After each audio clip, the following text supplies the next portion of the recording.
porque a Sandra la escucho mucho decir, el presidente está lidiando con el pasado neoliberal, está acabando con el neoliberalismo. Cuando, a ver, ¿qué es neoliberal? Neoliberal es recortar el tamaño del Estado y reducir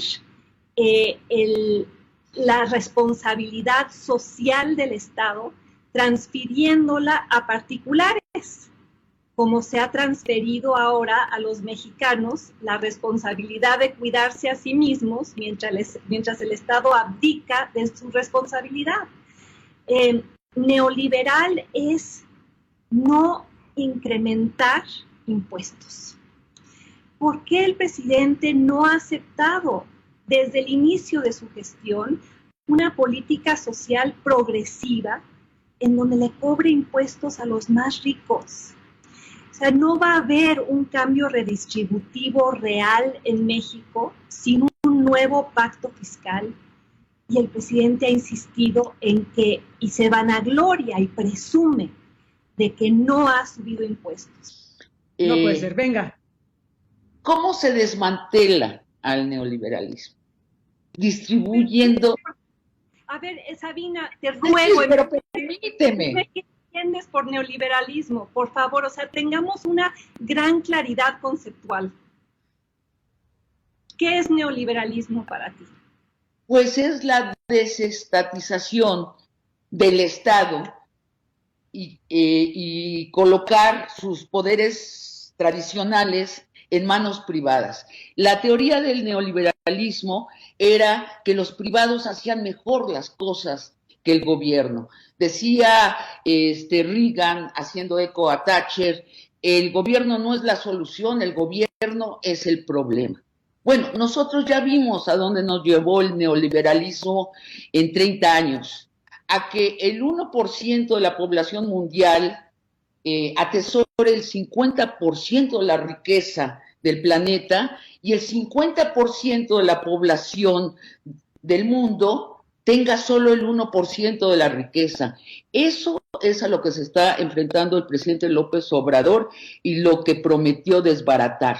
Además, en la corrupción atroz concomitante que trajo el neoliberalismo. La promesa del neoliberalismo, ¿cuál era? Los gobiernos son corruptos porque los políticos, que son unos estorbos para el progreso, que básicamente hacen nada, crean leyes para estorbarnos a nosotros y roban. Bueno, resulta que el neoliberalismo hizo un engranaje perfecto con la política. Los políticos pasaban a las grandes empresas, los grandes empresarios derivaban en los gobiernos y se volvió lo mismo la gran empresa que los gobiernos. ¿Qué hace el presidente? ¿Cómo desmantela ese neoliberalismo? Bueno, para empezar, está distribuyendo textualmente dinero a ese 50% más pobre. Luego, ¿cómo? De la mejor manera, aumentando 3 veces ya el salario mínimo. No hay una medida más antineoliberal y más democrática que la de aumentar el salario mínimo. ¿Cómo más?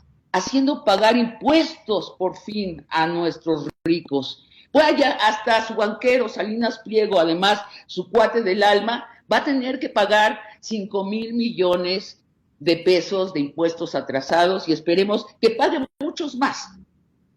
Luego, el presidente lo está haciendo. Yo encuentro en tu análisis, Denise, una confusión entre los efectos del gobierno del presidente López Obrador y los efectos de la pandemia. Luego de luchar 18 años por presidir al país, a López Obrador le tocó el peor momento histórico en un siglo para presidirlo, en los últimos 100 años. Estamos viviendo una tragedia nacional y una tragedia como especie, la de la pandemia. Ya no podemos hablar de macroeconomía, de cifras de macroeconomía con respeto. Esas cifras están totalmente distorsionadas. Bueno, el presidente López Obrador es un caso nuevo en México. Lejos de ser conciliador, en efecto se ha propuesto no serlo. Los que estamos vivos nunca hemos presenciado un presidente intentar cambiar tan rápido y de forma tan significativa las estructuras que encontró cuando asumió la presidencia.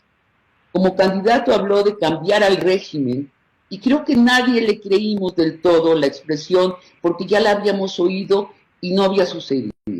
Fox usó esa expresión y no cambió al régimen.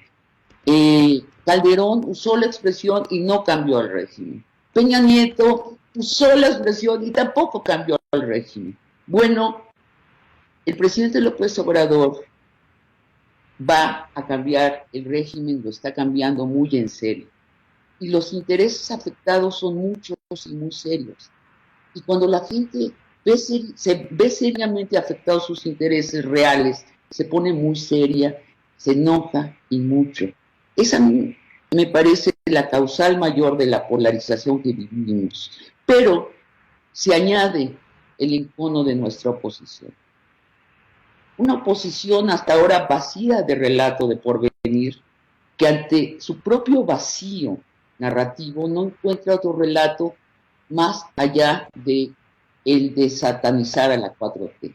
No digo criticar, que es un derecho, no digo oponer otro discurso que debería tenerlo y no lo tiene. La oposición hoy parte de un vacío narrativo que llena satanizando cada cosa grande o minúscula de la 4T.